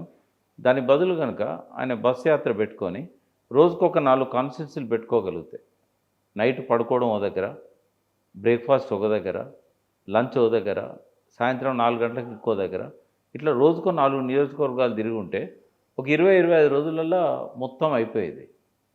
రోడ్ షో లాగా చేసినా కూడా ఆ రోడ్ షో చేసే క్రమంలో ఎవరెవరు ఇంపార్టెంట్ కార్యకర్తలు ఎవరెవరు వస్తున్నారు, ఎవరెవరిని మనం పికప్ చేసుకోవాలి, డెస్టినేషన్లోనే అక్కడి నుంచి ఇక్కడ పోయే లోపల కొంత ఒక అంచనాకు రాగలిగి ఉంటే మనకు టైం సరిపోయేది. ఇప్పుడు 100 నియోజకవర్గాల వాళ్ళని రోజుకొకరిని పిలిచినట్టయితే నీ 3 నెలల్లో ఇదే సరిపోతుంది. ఇంకా జనంలో పోయేది ఎప్పుడు? స్థానిక సంస్థలలో మళ్ళీ మన ఉనికిని పోగొట్టుకున్నట్టయితే ఇది చాలా కష్టమవుతుంది బీఆర్ఎస్ పార్టీ మళ్ళీ లేవడం అనేది. కానీ ఒక్కటి అనిపిస్తుంది, ఆ పార్టీకి వేరే మార్గం లేదు. ఇప్పుడు బీఆర్ఎస్ బలము రాను రాను పెరుగుతుంది అని చెప్పడానికి ఒక ఉదాహరణ ఏంటంటే, వైఫల్యాలే, శత్రువు వైఫల్యాలే మన విజయంగా భావించాలి. ఇక్కడ ఏంటంటే సపోజ్ బీఆర్ఎస్కు శత్రువు కాంగ్రెస్, కాంగ్రెస్లో వస్తున్న వైఫల్యాలు బీఆర్ఎస్కు బలం. ఎమ్మెల్యేలు ఎంతమంది పోతారు, ఎమ్మెల్సీలు ఎంతమంది పోతారు అనేది బలం కాదు. అది కేవలం శాసనసభలో బలం, శాసన మండలిలో బలం. బట్ రేపటి రోజు అధికారంలోకి రావాలంటే నిజమైన బలాన్ని సంతరించుకోవడం అనేది ఎమ్మెల్యేలు పోయినంత మాత్రాన బలహీనమైనట్టు కాదు. వాళ్ళు ఉన్నా కేసీఆర్ ముఖ్యమంత్రి కాడు. ఇప్పుడు వాళ్ళు పోతే ఏమవుతుంది, మా అంటే ప్రతిపక్ష స్థానం పోతుంది. 30 మంది ఉన్నా, 3 ఉన్నా అంతే కదా. అధికారంలోకి ఆ బలం రానప్పుడు ఎంతమంది పోతే ఏమవుతుంది. కాకుండా ఎమ్మెల్యే పోయిందంటే కొంతమంది క్యాడర్ పోతారు, వాయిస్ కూడా తగ్గుతుంది కదా, తగ్గుతుంది. అయితే నేననేది ఏంటంటే బలోపేతం చేసుకోవాల్సింది ప్రజల్లో. అవకాశాలు ఇప్పటికీ ఉన్నాయి. దానికి రెండు, ఒకటి తన లోపల మార్పు రావాలి. ఆ మార్పు వచ్చినట్టుగా మారినట్టుగా ప్రజలు గ్రహించినట్టయితే తన యాత్ర విజయవంతమవుతుంది. తను జనంలోకి పోవాలి. ఇప్పుడు జరుగుతున్న వైఫల్యాలను ఎండగట్టాలి బాగా ప్రజల్లో. ఏం చేయాలనో, తన అసంపూర్తిగా ఏం వదిలిపెట్టిండో ప్రభుత్వాన్ని డిమాండ్ చేయాలి. తర్వాత కాళేశ్వరం లాంటి ఏవైతే ఫలితాలను ఇచ్చిన ప్రాజెక్టులు ఉన్నాయో, అంటే 60 లక్షల ఎకరాల్లో పంటలు పండినాయి అంటే ఒక దిక్కు 60 లక్షలు కాదు, మొత్తము ఆ నీళ్లతో పండిన పంటలు ఒక దగ్గర 5 పంటలు పండినాయి, ఒక 3 పంటలు పండినాయి. 5 పంటలు 5 అంటే మొత్తం 5 ఏళ్ళల్లో 4 ఏళ్ళలో. అయితే ఇవన్నీ కలిపినప్పుడు ఒక 60 లక్షల ఎకరాలకు నీళ్ళు వచ్చినాయి ఆ కాళేశ్వరం. ఆ లబ్ధిదారుల దగ్గర పోవాలి, తుంగతుర్తి పోవాలి, సూర్యాపేట పోవాలి, మీటింగ్ పెట్టాలి, మానకొండూరు పోయి మీటింగ్ పెట్టాలి, జైత్యాల పోయి పెట్టాలి. అంటే ఇగో నేను చేసిన పని ఇది, దానివల్లనే కదా మీకు నీళ్ళు వచ్చినాయి, అంతకుముందు రాలే కదా, ఇవన్నీ చేయాలి. బట్ ఇప్పటికి కూడా ఆ బండిగా అదుతలేదు. ఒకటేమో ఆయన మారినట్టుగా సంకేతాలు ఇవ్వడం లేదు, ఆయన లోపల మార్పు ఉందో లేదో కూడా తెలియదు. ఒకవేళ మారినట్టు సంకేతాలు ఇవ్వగలిగితే ప్రజల్లోకి వెళ్ళినట్టయితే మంచి ఆదరణ ఉంటుంది. బట్ అదంతా చేయకుండా జస్ట్ కూర్చొని నేను వస్తా అధికారంలో కంటే వచ్చే అవకాశాలు ఉండవు. ఎట్ బెస్ట్ ఏంటంటే నేను అనేది, ఒకవేళ బీఆర్ఎస్ కనుక లేవలేకపోతే సంకీర్ణ ప్రభుత్వాలు వస్తాయి ఇక్కడ. అది మళ్ళీ కూటమి వస్తుంది, మళ్ళీ బీజేపీ చంద్రబాబు ఈ కూటమి ఒకటి వచ్చే అవకాశం ఉంటుంది. తర్వాత ఏదైనా కొత్త పార్టీలు 1, 2 వచ్చే అవకాశాలు ఉంటాయి. బీఆర్ఎస్ ఉండేది బీఆర్ఎస్ ఉంటుంది, కాంగ్రెస్కి ఉండేది కాంగ్రెస్కి ఉంటుంది. సంకీర్ణ ప్రభుత్వాలు తప్ప ఏకపక్షంగా 60 సీట్లు వచ్చే పరిస్థితి ఏ పార్టీకి ఉండదు. ఈ మధ్య అక్కడక్కడ వినపడుతున్నది బీఆర్ఎస్ బీజేపీలో ఏదో మెర్జింగ్ అని రకరకాల చాలా ఊహాగానాలు వస్తున్నాయి. కానీ అంత బలహీనుడు కాదు కేసీఆర్. అది బిడ్డను బయటికి తీసుకురావడానికి పార్టీని తాకట్టు పెట్టే అంత అటువంటి మనిషి కాదు ఆయన. పట్టుదల మనిషి. ఎక్కడ ఓడిపోయిండో అక్కడనే గెలవాలనే మనిషి. ఆయన తన మీద తానే విజయాన్ని నమోదు చేసుకోవాలనుకుంటాడు. తన వైఫల్యాన్ని తను గెలిచి చూపెట్టాలనుకుంటాడు. మళ్ళీ ఎక్కడైతే ఫెయిల్ అయ్యిండో అక్కడనే ఆయన పట్టుదల నాకు తెలుసు. ఆయన జస్ట్ ఏదో ఇప్పుడు ఒక బిడ్డ జైలు పోకుండా ఆపుకోవాలనుకుంటే ఆ రోజే బీజేపీకి సరెండర్ అయ్యేవాడు. తెలుసు బిడ్డను అరెస్ట్ చేస్తారని తెలుసు, ఇవన్నీ ఉంటాయి. బట్ ఏది ఏమైనా కూడా అంత బలహీనుడు కాదు. బీజేపీలో బీఆర్ఎస్ను విలీనం చేసే అంత బలహీనుడు అయితే కేసీఆర్ కాదు, ఎట్టి పరిస్థితుల్లో కాదు. అది ఎవరు చెప్పినా నమ్మాల్సిన అవసరం లేదు. కానీ మీ అంచనా ప్రకారం చూస్తే కనుక రాబోయే రోజుల్లో మరి బీఆర్ఎస్ నిలబడుతుందా? మరి నేనేమంటున్నా, బీఆర్ఎస్ నిలబడాలంటే 2 చెప్పాను నేను. ఈ 2 మొదలు కాలే ఇంకా. ఆయన లోపల మార్పు వస్తున్నట్టుగా ఎటువంటి సంకేతాలు ఇప్పటివరకు స్టార్ట్ కాలే. ఆయన అనుకుంటుండొచ్చు, రియలైజ్ అవుతుండొచ్చు, జరిగిన దానికి మారాలని అనుకుంటుండొచ్చు. కానీ అది బయటికి కనబడాలి, విజిబుల్గా ఉండాలి, ప్రజలు గ్రహించగలగాలి. రెండవది ఏంటంటే ప్రక్షాళన కార్యక్రమం కూడా మొదలు కాలే. ఈ 2 మొదలు కానప్పుడు కోరుకుంటాం తెలంగాణకు వాయిస్గా బీఆర్ఎస్కు ఉండే అది వేరే వాళ్ళకు ఉండదు కదా, ఉద్యమానికి నాయకత్వం ఇచ్చిన పార్టీ కదా, 10 ఏళ్ళు ఆ పార్టీ నాయకునిగా తెలంగాణ డెవలప్ చేయడానికి కష్టపడ్డాడు కదా, ఆయన ఉంటే బాగుండని అనుకుంటాం. కానీ ఆయన లోపల మార్పు రానప్పుడు అది ఆచరణ సాధ్యం కాదు కదా. పార్టీ ప్రక్షాళన కూడా ఇప్పటివరకు ఏం మొదలు కాలేదు. కనీసము బుచ్చన్న ఒకటి అడుగుతా, ఎమ్మెల్యేలు పోతున్నారు కదా, వీళ్ళని ఆపడానికి ఏం చేయాల్సి ఉండే? ఫస్ట్ ఆయనే ఒత్తిడి చేయాల్సి ఉండే ఈ డిస్క్వాలిఫికేషన్ కోసం. ఇప్పటివరకు నిన్న ఏదో వీడియోలో చూశాను నేను, మధుయాష్ గారు చెప్తా ఉన్నారు, కేవలము ఒక దానం నాగేందర్ గురించే పిటిషన్ ఫైల్ చేశారు, అవును. ఇంకొకరి గురించి ఎవరి గురించో చేశారు. కనీసం ఈ పోయిన ఎమ్మెల్సీల మీద ఎమ్మెల్యేల మీద కూడా ఇప్పటివరకు పిటిషన్ ఫైల్ చేయలేదు డిస్క్వాలిఫికేషన్కి. చేయాలి కదా. అవును. అంటే దీనికి ఎన్ని రోజులు కావాలి? ఫార్మాట్ ఉంది కదా. అంటే పోతే పోనీ అనే ధోరణ ఏమిటి మరి? అట్లా కాదు, ఇదేం చేయాల్సి ఉండే అంటే ఒక్కటన్నా బై ఎలక్షన్ తేవాల్సి ఉండే. ఉమ్, దానం నాగేందర్ అయితే అడ్మిషన్ స్టేజ్లోనే డిస్పోజ్ అవుతుంది.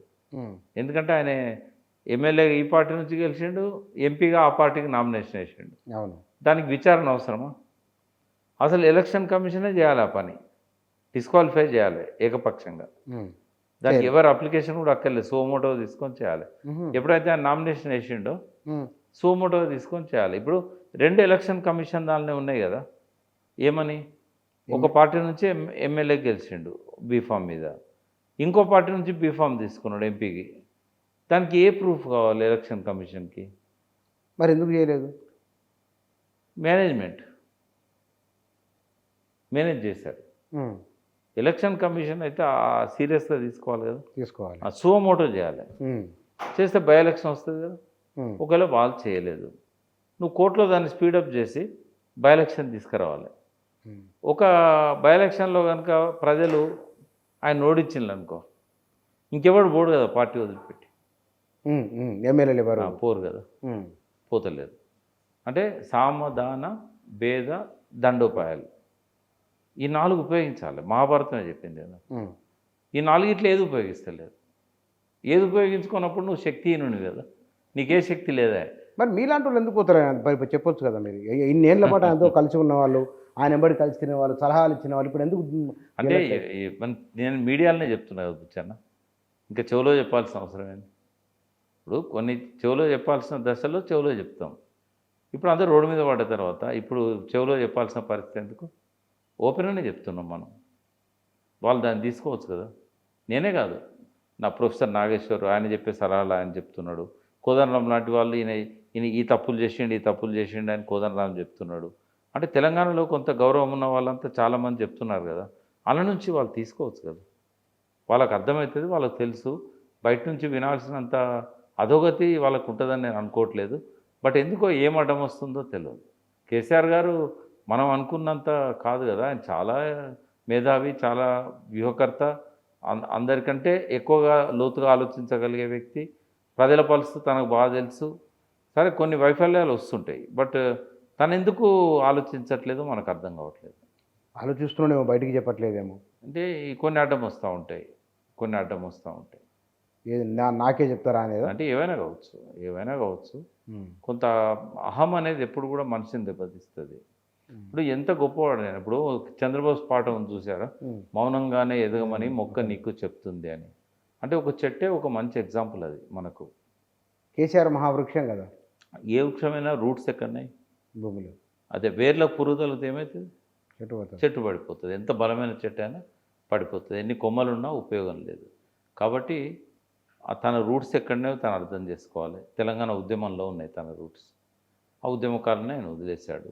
కానీ చేసిన తప్పును సరిదిద్దుకోవడానికి ఎప్పటికీ అవకాశం ఉంటుంది. ఇప్పటికి ఉందా? ఎప్పటికీ ఉంటుంది. ఇప్పుడే కాదు, ఎప్పటికీ ఉంటుంది. ఈ గొప్పది ప్రకృతి, సమాజం చాలా గొప్పది. ఎన్ని తప్పులు చేసినా కూడా క్షమించే అంత గొప్ప గుణం ప్రజల్లో ఉంటుంది. తను తెలుసుకోవాలి. ఇప్పుడు పెద్ద వాళ్ళే పశ్చాత్తాపడ్డారు కదా. కొంతమంది అయితే ప్రజల ముఖం చూపెట్టలేక కాల్చుకొని చచ్చిపోయారు కూడా, హిట్లర్ లాంటి వాళ్ళు. అంటే నేను అనేది ఏంటంటే ఒక అవకాశం ఎప్పుడు ఉంటుంది. ఆత్మహత్య చేసుకోవాల్సిన పరిస్థితి రాదు రాజకీయ నాయకులకు. వాళ్ళే అహంతోనే ఆత్మహత్యలు చేసుకుంటారు. తెలంగాణ ప్రయోజనాలను రక్షించే వాళ్ళు ఎవరైనా మీరు భావిస్తున్నారు ఇప్పుడున్న నాయకుల్లో? ఐజాన్ టుడే ప్రయోజనాల గురించి ఒక అవగాహన ఉండి కొంతకాలం పాటు కష్టపడి వాటి కోసం ఒక నిజమైన అంకితభావంతో పనిచేసిన వ్యక్తి కేసీఆర్తో పాటుగా ఆ పార్టీలో ఉన్న కొంతమంది మంత్రులు, కొంతమంది ఈ ప్రయోజనాలు ఉంటే బాగుండు అని చెప్పగలిగిన శాసనసభ్యులు వాళ్ళైతే ఉన్నారు అందులో. మిగతా పార్టీలలో కూడా లేరని నేను అనను. బట్ వాళ్ళకు ఇప్పటివరకు అయితే మరి అవకాశాన్ని వాళ్ళు ఉపయోగించుకోవట్లేదు. అధికారంలోకి వచ్చి ఇన్ని రోజులైనా కూడా వాళ్ళ అవకాశాన్ని ఉపయోగించుకోవడం లేదు. రాబోయే రోజుల్లో తెలంగాణ రాజకీయాలు ఎట్లా ఉండవచ్చు? టర్మాయిలే, బాయిల్ అవుతున్న వాటర్ లాగా ఉంటాయి, సలసల మసులుతూ ఉంటాయి. మళ్ళీ నా అంచనా కరెక్ట్ అయితే మళ్ళీ నక్సలిజం వస్తుంది, మళ్ళీ తూర్పు పవనాలు వీస్తున్నాయి. కాబట్టి అదొకటి మనము తెలంగాణకి ఇబ్బంది కదా. నివారించలేనిది, అది నివారించలేనిది. రెండవది, అసంతృప్తితో ఉన్న యువత అడవి బాట పట్టే అవకాశం ఉంటుంది. తర్వాత బొగ్గు గనులలో ప్రశాంతత ఉండదు. తర్వాత నియంతృత్వం పెరిగిపోతూ ఉంటుంది. తర్వాత ఏ ఏ రంగంలో కూడా, ఏ సెక్టార్లో కూడా ఒక ప్రభుత్వానికి ఒక ఖచ్చితమైన విధానం అంటూ లేదు. అట్లా ఇవ్వగలిగే సలహాదారులు కూడా లేరు ఆ పార్టీకి. అదంతా ఏం చేస్తున్నారంటే ఒక పొలిటికల్ అంటే ఇప్పుడు వాళ్ళు నింపాల్సిన పొజిషన్స్ అన్నీ కూడా రాజకీయంగా వాళ్ళకు ఒక ఉద్యోగ భద్రత కల్పించడానికని నింపుతున్నారే తప్ప నిజంగా ఏ స్థానంలో ఉండాల్సిన వ్యక్తిని ఆ స్థానంలో పెట్టడం లేదు. కాబట్టి ఇటువంటివన్నీ కూడా వాళ్ళ ఎదుగుదలకు మనకు ఎటుపోతుంది వాళ్ళ ప్రయాణం అనేది కొంచెం చూపెట్టగలుగుతున్నది. తెలంగాణ మళ్ళీ వెనుకటి దశలోకే తిరోగమనంలో ఉంటుంది అనేది నేను అనుకుంటున్నా. కరెంటు కోతలు అప్రకటిత కరెంటు కోతలున్నాయి. రెండవది, క్వాలిటీ అనేది ఆయన నిర్ణయాలలో ఎక్కడ కనబడట్లేదు. ఒక్క క్వాలిటేటివ్ డిసిషన్ కూడా ఈ లాస్ట్ 7-8 మంత్స్లో మనకు రాలేదు. మాటలు కొన్ని చెప్పాడు, బట్ అవి ఆలోచించి ఆచరించగలిగే మాటలని నేను అనుకోవడం లేదు. ఆయన విద్యా విధానం గురించి మాట్లాడినా, పిల్లలతో టీచర్లతో సమావేశమైన అప్పటికప్పుడు ఏదో అనుకుంటుండు, ఏదో చెప్తున్నాడు, ఎవరో ఆయనకు చెవులో చెప్పిన విషయాలను ఆయన బహిరంగంగానే వాళ్ళ పేరు చెప్పి ఫలానా ఆయన ఇట్లా అన్నాడు, అది నేను కూడా దానికి మంచిగా ఉన్నది ఈ సలహా అని అనుకుంటున్నా అని ఇట్లా చెప్తున్నాడు. బట్ ఒక కమిటెడ్ థింక్ ట్యాంక్ ఉండాలి, ఒక ముఖ్యమంత్రికి కమిటెడ్ థింక్ ట్యాంక్ ఉండాలి. బట్ ఆయన అధికారంలోకి రావడానికి ఎంతైతే ఎక్సర్సైజ్ చేశాడో అధికారాన్ని కాపాడుకోవడానికి అంత ఎక్సర్సైజ్ చేస్తున్నట్టు కనబడతలేదు. ఆయన అనుకుంటే ఎదగలుగుతాడు, కొట్టుకపోతారు. ఎందుకంటే సమయాభావం అనేది ఎప్పుడు ఉంటుంది.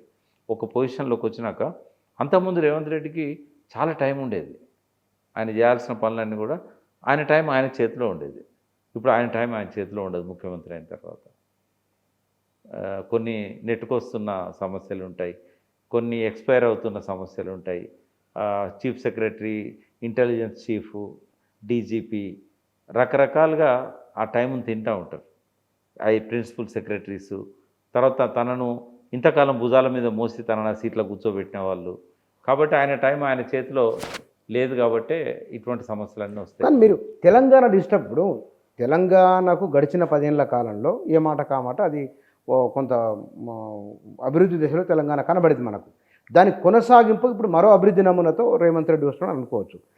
ఇంత తొందరగా 7 నెలలు 8 నెలలు చూసే మీరు మళ్ళీ పూర్వ తెలంగాణ అంచనాకు రావటం సరైందేనా? అంటే కేసీఆర్ గారు అకస్మాత్తుగా తెలంగాణ అభివృద్ధి పథకాలను ఇంప్లిమెంట్ చేయలే. 10 ఏళ్ళు 15 ఏళ్ళ ఎక్సర్సైజ్ ఉన్నది దాని వెనకాల. అందుకే అన్న రేవంత్ రెడ్డి అధికారంలోకి రావడానికి 10 ఏళ్ళు 15 ఏళ్ళ ఎక్సర్సైజ్ ఉంది. కేసీఆర్ ఏమో తెలంగాణను అభివృద్ధి చేయడానికి 10 ఏళ్ళు 15 ఏళ్ళ ఎక్సర్సైజ్ ఉంది. రేవంత్ రెడ్డికి ఆ ఎక్సర్సైజ్ చేసే అవకాశం లేదు. ఆ ఎక్సర్సైజ్ చేయగలిగే థింక్ ట్యాంక్ ఆయనతో లేదు.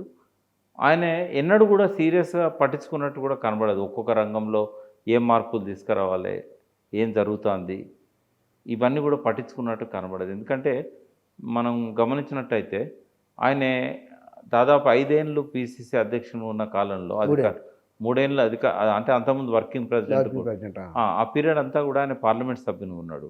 రెండవది, ఆరోపణలు చేయడానికే పరిమితమైంది కానీ అభివృద్ధికి సంబంధించిన వాటి మీద ఎన్నడూ ఆయన మాట్లాడినట్టు కనబడదు మనకు. పోనీ ఒక కన్స్ట్రక్టివ్ క్రిటిసిజం కూడా ఎన్నడూ చేయలేదు. ఆయన ఆర్థికవేత్త కాదు.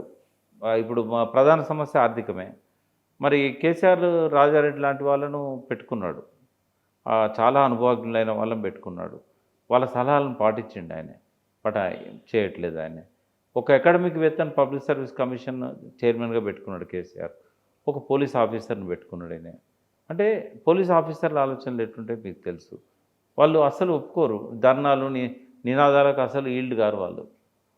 మహేందర్ రెడ్డి గారు మంచి వ్యక్తి, బట్ వాళ్ళ సర్వీస్ ఏదైతే ఇంతకాలం జరిగిందో అది ఒప్పుకోనియదు, అసలు అడ్డుపడుతుంది.